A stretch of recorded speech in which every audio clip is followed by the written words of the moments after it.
Hello and welcome back to my channel. आज हम पढ़ेंगे बायोकेमिस्ट्री का यूनिट 5 है। उसमें जो एंजाइम हम आपको पढ़ा रहे थे उसमें एंजाइम काइनेटिक्स के बारे में आज हम बात करेंगे। उसका एक डेरिवेशन आज हम सॉल्व करेंगे। तो चलिए बताते हैं एंजाइम काइनेटिक्स बेसिकली होता क्या है। सो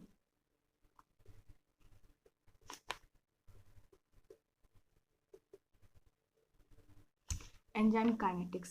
So if we will talk about our body, so inside our body we have different types of processes which are catalyzed by different types of enzyme. तो मैं थ्योरी पार्ट भी mention कर देती हूँ so that कि आप जब ये वीडियो देखें तो उसका स्क्रीनशॉट लेकर अगर आपको नोट्स प्रिपेयर करने तो आप नोट्स भी प्रिपेयर कर पाएँ। ये मैं फास्ट फॉरवर्ड मोड में चला दूंगी ताकि आप ज़्यादा लेंथी वीडियो ना बने और ज़्यादा आपका टाइम कंज्यूम ना हो। तो हमारी बॉडी के अंदर डिफरेंट टाइप की प्रोसेसेस होती हैं, रिएक्शंस होती हैं जो कि कैटलाइज्ड की जाती हैं डिफरेंट टाइप्स के एंजाइम के द्वारा। In order to study the behavior of enzyme and how they catalyze reaction, we have to study the rate of these enzymes and the rate at which they catalyze the reaction. अब इसी order में study करने के लिए कि behaviour क्या है enzymes का और वो कैसे कैटलाइज करते हैं रिएक्शंस को, हमको स्टडी करनी पड़ती है rate of these enzymes. In enzymes के रेट की स्टडी करनी पड़ती है और उस रेट की स्टडी करनी पड़ती है जिस पर ये कैटलाइज करते हैं रिएक्शन, यानी कि कौन से कितने रेट पर वो कैटलाइज करते हैं रिएक्शन और उन पर्टिकुलर एंजाइम्स का रेट क्या है ये हमको स्टडी करनी पड़ती है। तो ये पूरा थ्योरी पार्ट में लिख देती हूँ इंट्रोडक्शन में। बेसिकली होता क्या है,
अब एंजाइम काइनेटिक्स का अगर हम स्टडी करना चाहते हैं and we want to find out the rate of reaction जिस पर वो एंजाइम कैटलाइज करता है किसी प्रोसेस को, तो we have to plot a curve. तो हम यहाँ पे एक कर्व जो है वो प्लॉट करेंगे। So we will plot a curve और जो कर्व जो होगा दैट हम पहले प्लॉट किए लेते हैं।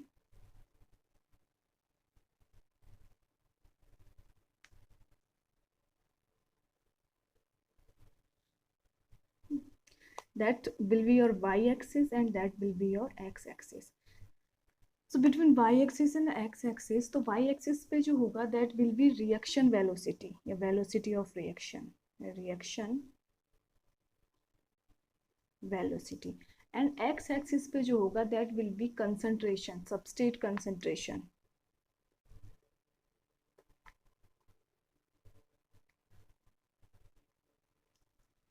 ओके तो ये पूरा प्लॉट होगा, ये ग्राफ होगा। Now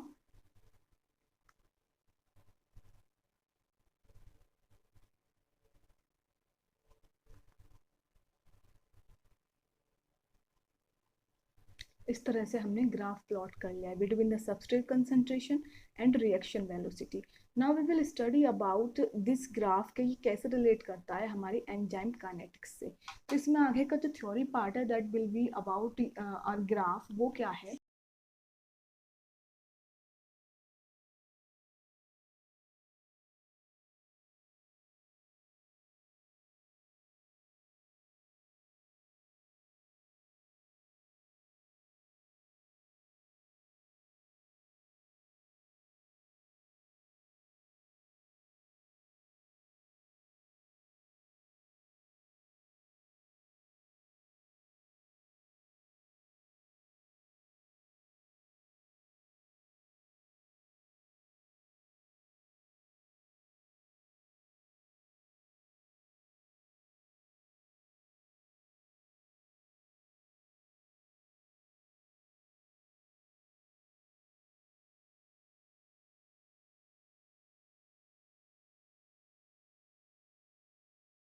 about the theory part of this graph. Now on the curve y-axis, now on the curve per y-axis is the reaction velocity, that is v0, right?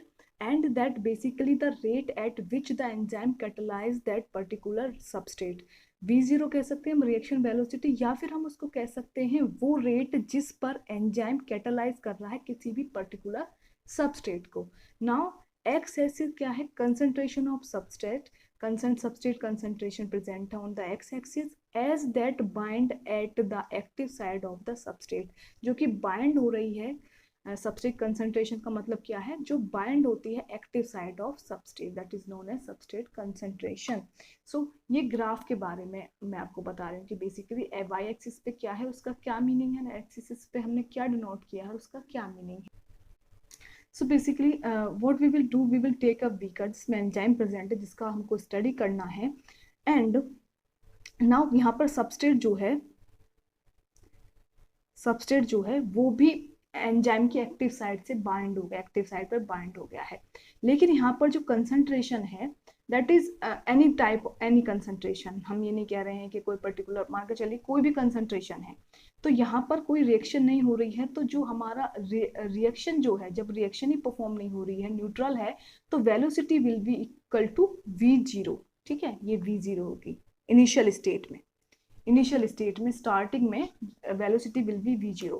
Now we will add a certain concentration of substrate, हम add करेंगे beaker में, तो क्या होगा, reaction perform हो.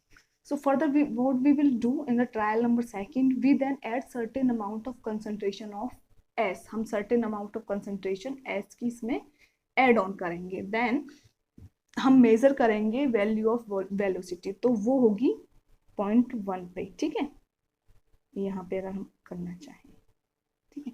Now फिर again हम क्या करेंगे, in trial number third we will again repeat that same procedure, we add even more concentration of add and we have point number second in that graph. ठीक है, so now we continue adding the substrate every single time, हम continue करेंगे, हर एक time हम substrate concentration add करते जाएंगे. we do with any enzyme, हम इसको किसी भी एंजाइम के साथ कर सकते हैं. this is the curve that obtain, और ये वो कर्व होगा जो obtain out होगा. so in an enzyme catalyzed reaction, इससे क्या obtain out होता है, हमको क्या समझ में आता है कि in an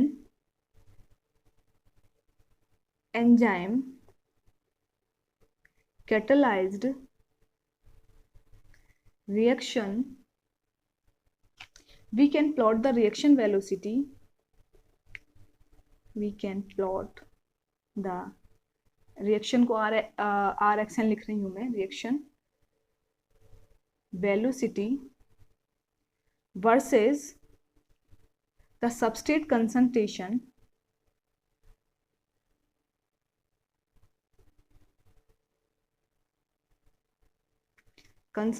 to obtain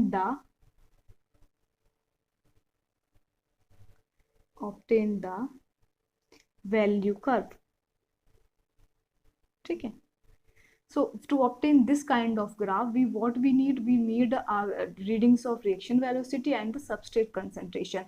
और जब हम substrate concentration add on करेंगे, substrate concentration को enhance करेंगे, then what will happen, the reaction velocity will increase, but at a point as you can see कि reaction velocity यहाँ पर high हुई है, लेकिन at a certain point ये समानांतर हो गई है, मतलब इक्वल हो गई है, एक स्ट्रेट लाइन है. तो ये है maximum velocity, that will denoted by V max, यानी कि इस किसी पर्टिकुलर रिएक्शन की उससे ज्यादा वेलोसिटी नहीं हो सकती है. हम चाहे इवन कितना भी अमाउंट ऑफ सबस्ट्रेट कंसंट्रेशन हम उसमें ऐड करते रहें, आप देख सकते हैं ऐड करते रहें, लेकिन वो उससे ज्यादा नहीं होगी. That will be known as the maximum velocity of the any particular reaction, that is denoted by V max. वो मैं अभी आगे आपको बताऊंगी. ठीक है, तो ये ग्राफ के बारे में ये सारी चीजें थी. Now moving to next. So what this curve, जो प्रीवियस कर्व था, ये क्या शो करता है, जैसे मैंने आपको बताया ये कर्व क्या शो करता है, this curve shows basically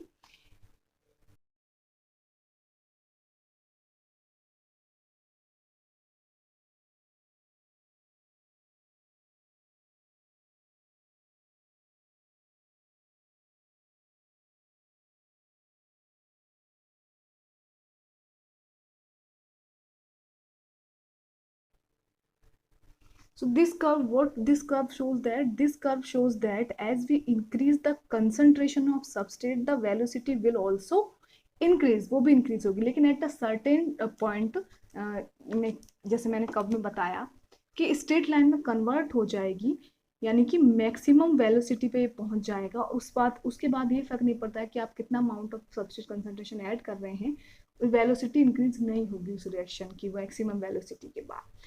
so अब डेरिवेशन पार्ट है इसका।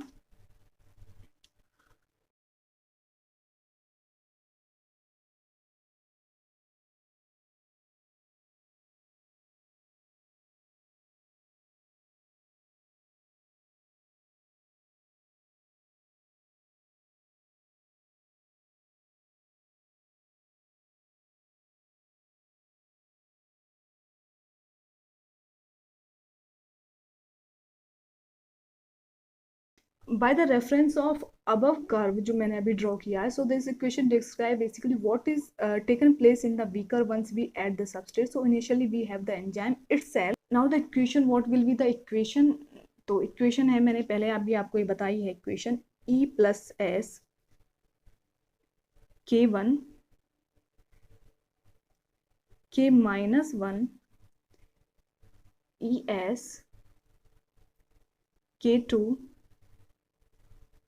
K minus 2 E plus P.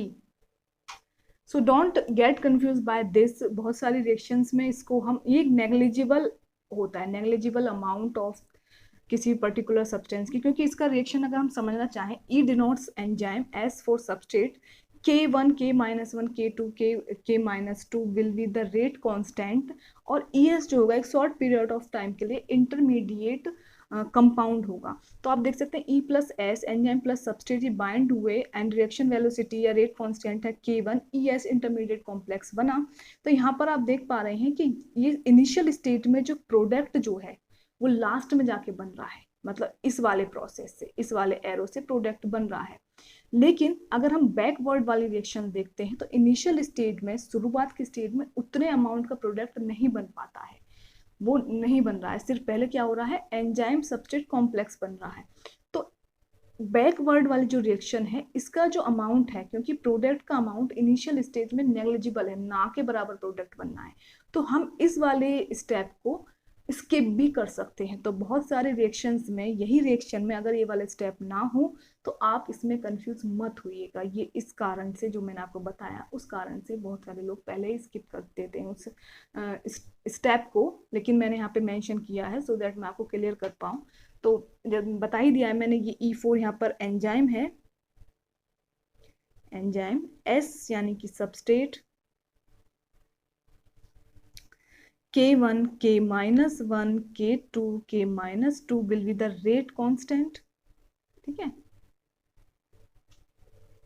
and E again enzyme P will be the product। तो ये यहाँ पर है, and ES intermediate complex,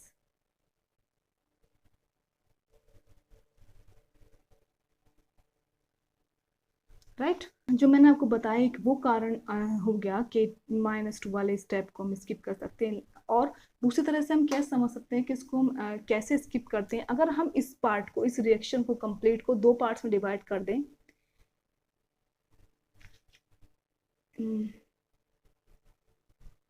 ठीक है, दो पार्ट्स में डिवाइड कर दिया हमने इस तरीके से, ये हो गया पार्ट 1, और ES से लेकर और यहाँ तक हो गया पार्ट 2, राइट। इसको अलग से मेंशन कर देते हैं for an example, E plus S K1 K-1, right, ES, that is part 1 of that reaction, part 1, ठीक है। और पार्ट सेकंड क्या है, ES K2 K-2 E plus P, that is part 2, right. अब इसमें आप देख पा रहे हैं कि we have enzyme, we have substrate, we have rate of मतलब रेट कांस्टेंट यानी कि वेलोसिटी क्या है, तो ES यहाँ पर कॉम्प्लेक्स फॉर्म हो रहा है, तो ये रिएक्शन जो होगी बहुत फास्ट होगी, right.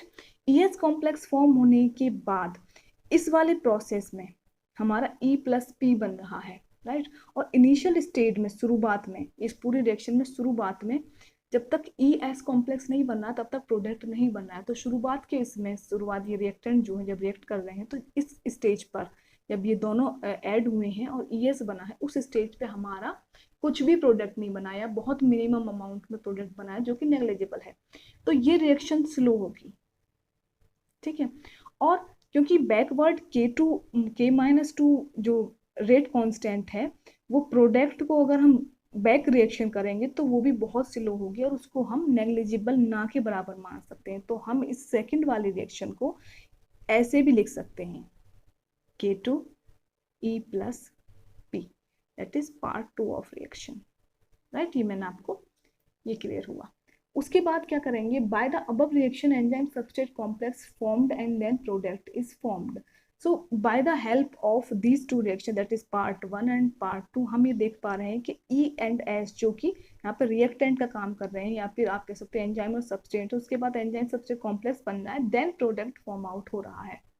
So in this reaction, as you can see here, is enzyme substrate rate constant and EX complex form हो रहा है। उसके बाद EX complex के help से हमारा जो product है वो form out हो रहा है। So here rate of reaction velocity,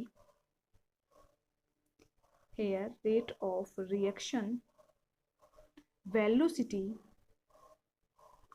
will be rate of substrate at which it binds to enzyme will be equal to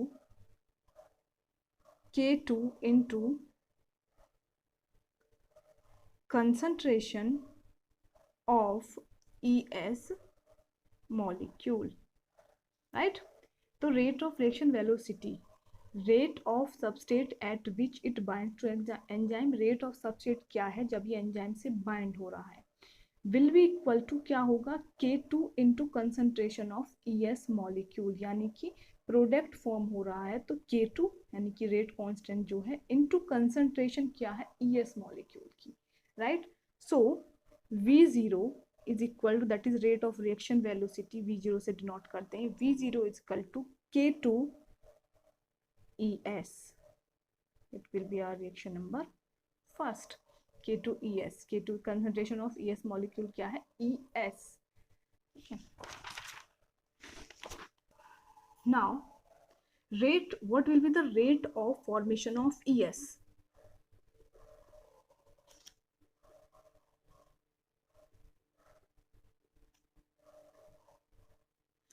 ये होगा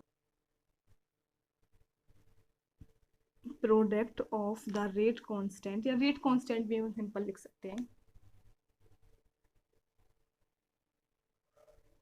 कांस्टेंट यानी कि K1 as you can see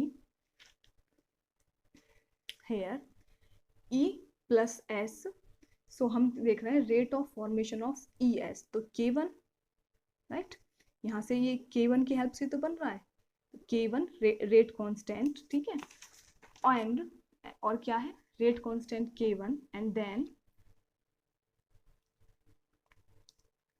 and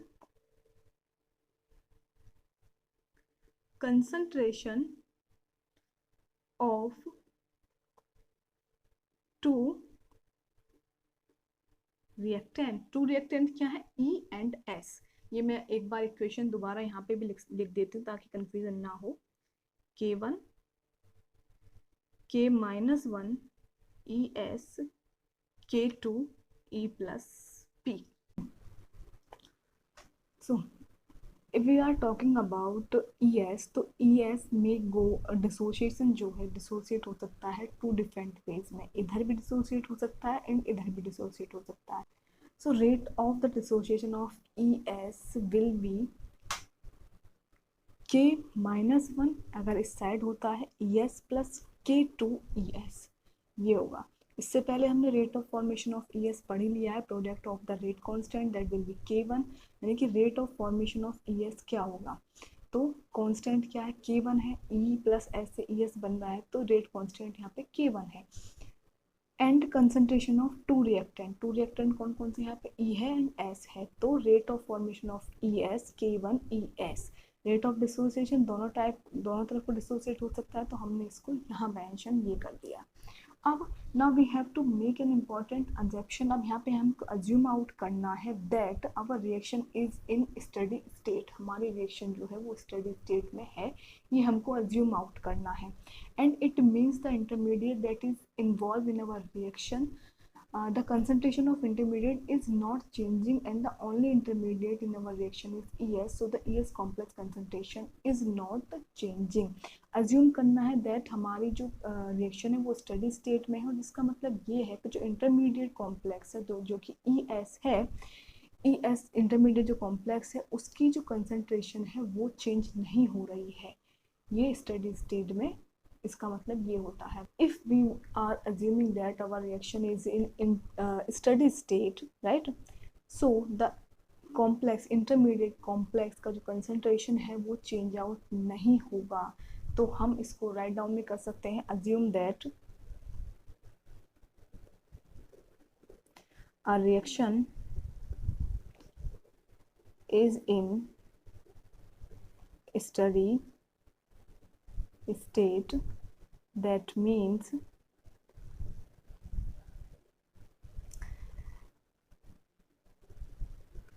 intermediate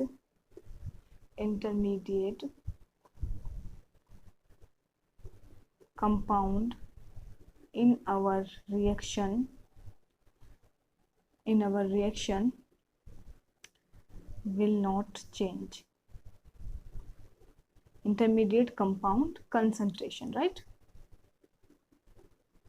ये change नहीं होगी। और हमारे जो रिएक्शन है उस कंप्लीट रिएक्शन में हमारा इंटरमीडिएट कॉम्प्लेक्स कौन सा है, ES, राइट, ES है ना, तो इसकी कंसंट्रेशन चेंज नहीं होगी, कंसंट्रेशन डज नॉट चेंज,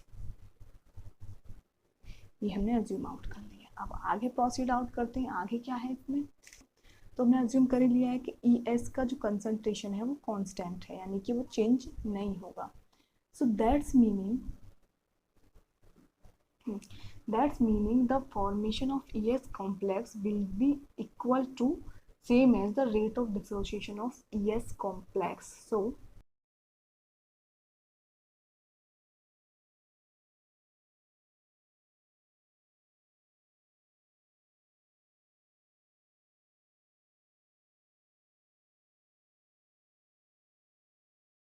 ठीक है, इसका मतलब ये हो गया। अब हम दोनों वैल्यूज को आमने सामने रख देंगे। तो रेट ऑफ फॉर्मेशन क्या था, rate of formation K1 ES, rate of dissociation K-1 ES plus K2 ES, इन दोनों को हम आमने सामने रख देंगे इक्वल में।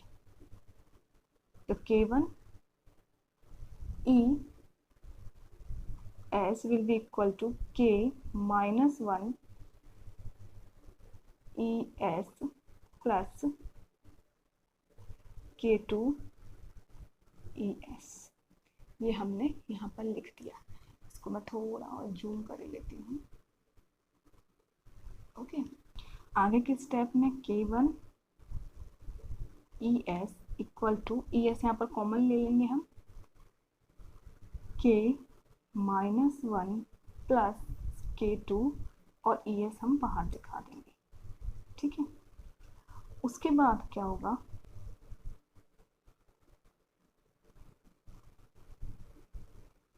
ES upon ES will be equal to K-1 plus K2 upon K1, that will be equal to Km। अब यहाँ पर Km क्या है, Km है Michaelis Menten constant, Michaelis constant यहाँ पर K1 है,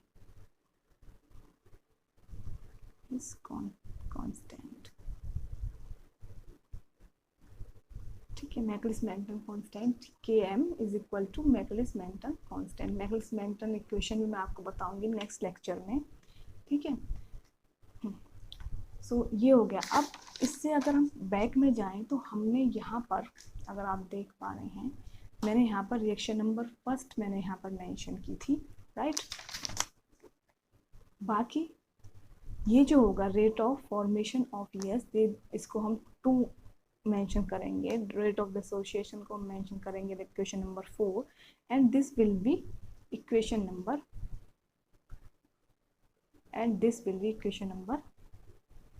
4, ठीक है। अब आगे इसको और सॉल्व करते हुए यहाँ पर E into S upon ES will be equal to K-1 plus K2 और Km, और ये इक्वल है Km के बराबर, तो हम इसको इसके इक्वल रख सकते हैं, बीच वाले स्टेप को हम हटा देंगे, ठीक है।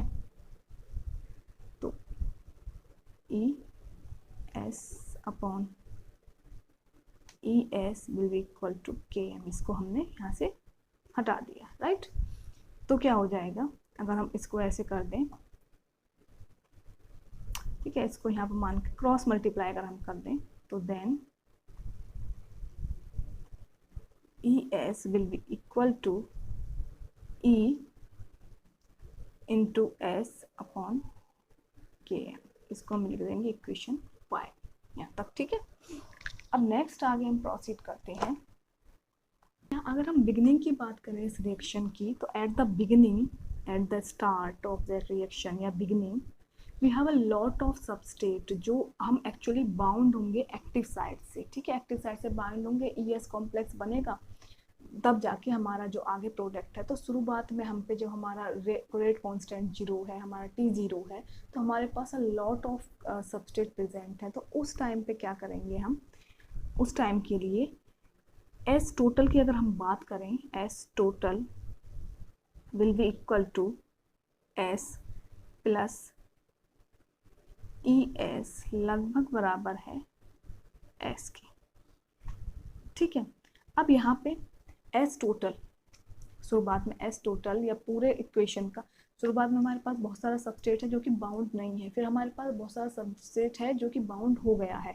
तो S टोटल की अगर हम बात करें, वो substrate that is not bound, that initial state में वो बाउंड नहीं है, इनिशियल स्टेट में शुरुआत में बाउंड नहीं है, बाद में क्या हो जब ये कॉम्प्लेक्स बन रहा है, जो बाउंड हो रहा है या बाइंड हो रहा है, ठीक है, जो अटैच हो रहा है, ठीक है। तो S total will be equal to जो सबस्टेट बाइंड नहीं है यानी कि इनिशियल स्टेट में, और ES जब कॉम्प्लेक्स फॉर्म हो गया है, जब एक्टिव साइड बाउंड हो गया कॉम्प्लेक्स बना रहा है, वो टोटली तो सबस्टेट होगा पूरे रिएक्शन के सबस्टेट की अगर हम बात करें। लेकिन इस कंडीशन में क्या होगा, जब हम बीकर में ऐड करेंगे, व्हेन वी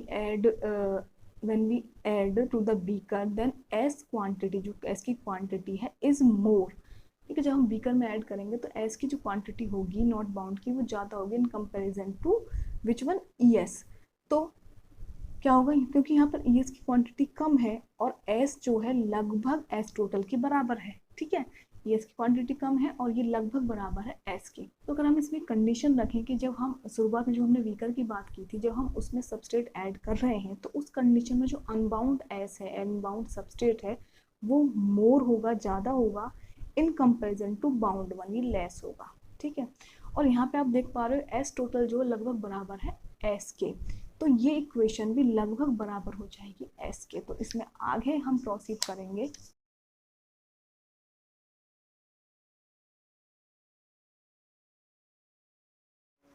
पता नहीं लास्ट वाली वीडियो क्लिप कैसे डिलीट होगी बाय मिस्टेक, तो ये मैं दोबारा से कैप्चर कर रही हूँ। तो यहाँ पर S total will be equal to S plus ES लगभग बराबर है S के, इक्वेशन नंबर 6 का हम नाम दे देंगे। In the case of enzyme E total will be equal to E plus ES and E will be equal to E total लगभग बराबर है E टोटल माइनस ES, ये इक्वेशन नंबर 7 का नाम हम दे देंगे। अब हम इन वैल्यूज को इक्वेशन नंबर 5 में रखेंगे। सो इक्वेशन नंबर 5 में जब हम वैल्यूज रखेंगे, ES will be equal to E total minus ESS upon KM, that will be equal to ES equal to E total S upon KM plus S.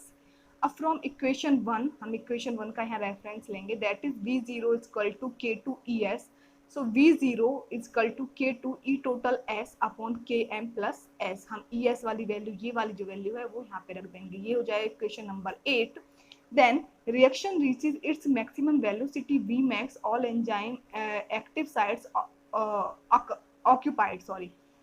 So reaction जब अपनी maximum, हम पहला वाला जो हमने सेंटेंस बोला था कि जब मैक्सिमम वेलोसिटी होगी तो उस टाइम पे वी मैक्स जब होगा तो सभी एंजाइम की एक्टिव साइट जो है वो ऑक्यूपाइड हो जाएंगे। In that case V max will be equal to K two E S max equal to V max K two E total.